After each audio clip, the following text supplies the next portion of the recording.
The devil likes to diminish our sense of identity, purpose, and value to entice us to build ourselves up instead of trusting in God to do it. What good are you? That's a demonic question not worthy of consideration. It's not what you've made of yourself, but what you've let God make of you that matters. Thanks for joining us on Life Journeys, a podcast about thriving through the worst pain that life brings. With global initiatives threatening big changes to our way of life, we're going to need to activate Jesus' words about mountain-moving faith. Words That Work is the ongoing series on Life Journeys that is rooted in releasing revelational words of faith that will work every time and with everyone. It's about moving the mountains that keep us from the presence and goodness of God. It's about defining our life purpose and identity through encountering Him until we have the power to move the obstacles that are destroying our liberty and hope. Just like the president, our approval rating is always being tested, and it often causes us great frustration. There's a reason the Spirit led Jesus into the wilderness to be tempted by the devil, and there's a reason why it happens to us. All too often when we don't recognize what's happening and why.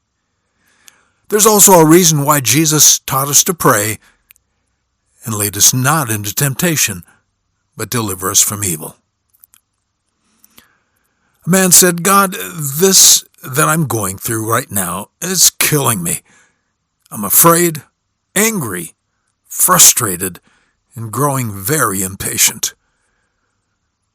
God, what are you up to? Are you even there?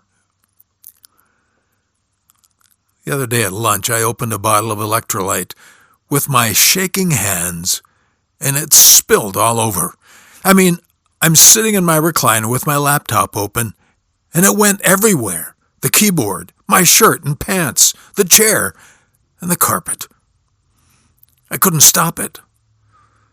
The doctor calls it essential tremors. I call it extremely frustrating. But it's part of the challenge of getting old, I guess. But honestly, what bothers me more than not being able to open a drink is my reaction to the spills, the falls, and discovering a new purpose for the walls. They keep me from falling. Life gets hard, and stuff comes out that I wished I was able to overcome. There's more to what the world calls addiction than drugs, alcohol, and sex. The carnal nature within all of us compels us to break relationships, marriages, and jobs because of selfishness, impatience, or anger. Today, I'm talking to that person who is desperate enough to do whatever it takes to actually live his Christian life, no matter how hard life gets. Too many people today get fed up with other people, with spouses, or churches, or the government, their bosses, and of course, it's always somebody else's fault that we can't control ourselves, right? Wrong. Chronic sickness is not an excuse to be ornery. Poverty is not an excuse to blame the government, capitalism, or our families for our personality addictions. Then there are those with way above average IQs who look down their noses at other people's failures and judge them relentlessly. Now, God knows all things, and yet in His wisdom, He has great patience and mercy. So contrary to so many people with a high IQ who are so impatient with others. What an awesome thing that God is patient. He doesn't easily anger. He doesn't get impatient, so I have to ask myself, what's the disconnect in men who are intelligent, yet they're very arrogant and impatient? Why doesn't God get angry like they do? Why is He so patient in His infinite wisdom? What's the difference between Him and others in this regard? What does He have that others are in such short supply of? And for that matter, what's the disconnect between the saint who lives joyously in his poverty and the many who suffer from a victim's mentality and blame the world for their lack? Listen, wisdom and IQ are not the measure of a man any more than his wealth, looks, or reputation. There are many far more worthy people out there with less intelligence, less money or status, but far more humility and love. Understanding is not the measure of a man. Heaping glory upon oneself by quickly judging others and being triggered by this world's faults is not the substance of kingdom character. I may understand what's wrong with you in some respects, but unless I can go beyond articulating your faults and needs to actually living to supply your need through love and with humility, I am by far the lesser person. I'm going to make a series of statements here that are very telling in exposing where people truly need help and where they can overcome no matter what their circumstances are. Number one, faith releases a man to love no matter what, for God is his supply of all that life requires. Number two, faith lives where humility resides, for it need not exalt itself in its insecurity for glory's sake. Number three, the anger and frustration of a man in his impatience exposes a thirst for God. Number four, anger demands the flesh's satisfaction, but peace, humility, and love thrive on being satisfied in the Spirit through faith. Number five, lack of humility is rooted in the flesh of self-effort and pride. And finally, number six, wounded pride, or false humility, is the soil in which the seeds of condemnation grow, which is never the right pathway to overcoming outbursts of anger and impatience. These are all essential qualities to seek after, yet the real establishing of them is God's job. What's important for me is to recognize and acknowledge what He is doing in my life so that I can cooperate with Him. He chooses what I need next, not me. In a life of extreme challenge, Paul said, "But we had the sentence of death in ourselves, for the purpose that we should not trust in ourselves, but in God which raises the dead." Proverbs then goes on to say, "He that trusts in his own heart is a fool, but whosoever walks wisely, he shall be delivered." You see, Paul recognized and acknowledged what God was accomplishing in his life. He said that he had been in the place of despairing of life itself. Have you been there? Are you there now? Paul didn't have an earthly answer.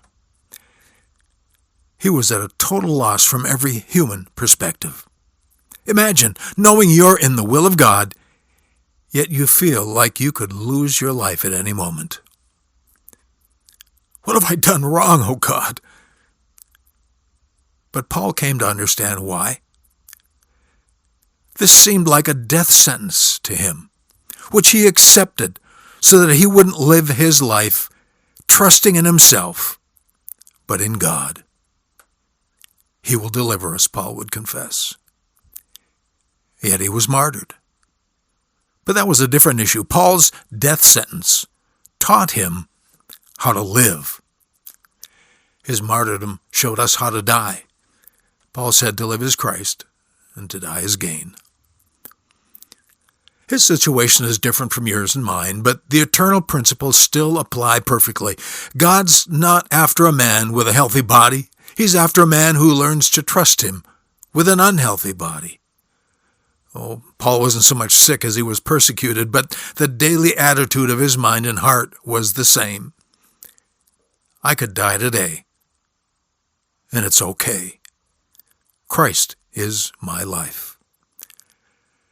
It's one thing if Jesus has our finances and if he'll work out our daily conflicts, but it's another thing if he has our very life through our faith. Hard times and struggles will reveal if he does. The ambition and expectation of a man is a potential for roots of anger and impatience as he secretly seeks for glory and trust in himself. Oh, how the devil likes to diminish our sense of identity, purpose, and value, that he might entice us to build ourselves up instead of trusting in God. What good are you?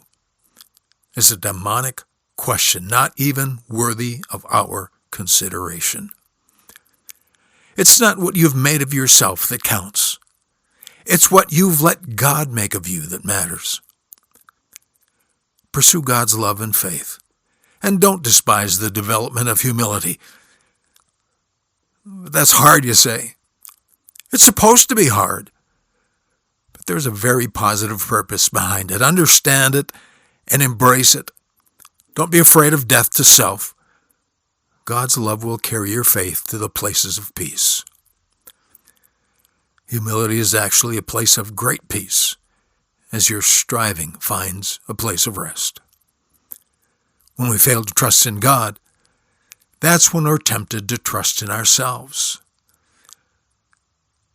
Then, when that goes south, as it always will, we lose the character of Christ manifested through us. We're ever striving to bring our world, our circumstances to the place where it totally supports our peace and happiness. But that's a very unrealistic thing. God is not refining and purifying you through hard times so that he can love you. He's refining you because he already loves you and has chosen you as his child.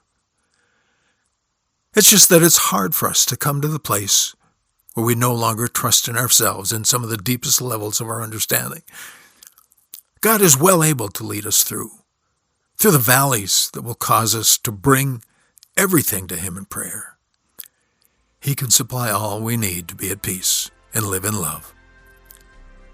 But it always happens in the valleys.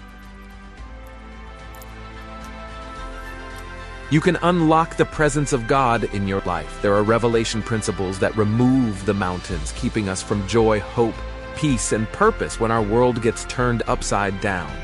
Look for these words that work with Pastor Hardika as he shares what has helped him when life got hard. And don't forget to check out his book, The Fortress and the Firebrand, available on Amazon and Barnes & Noble. Thanks for listening to Life Journeys. The devil likes to diminish our sense of identity, purpose, and value to entice us to build ourselves up instead of trusting in God to do it. What good are you? That's a demonic question not worthy of consideration. It's not what you've made of yourself, but what you've let God make of you that matters.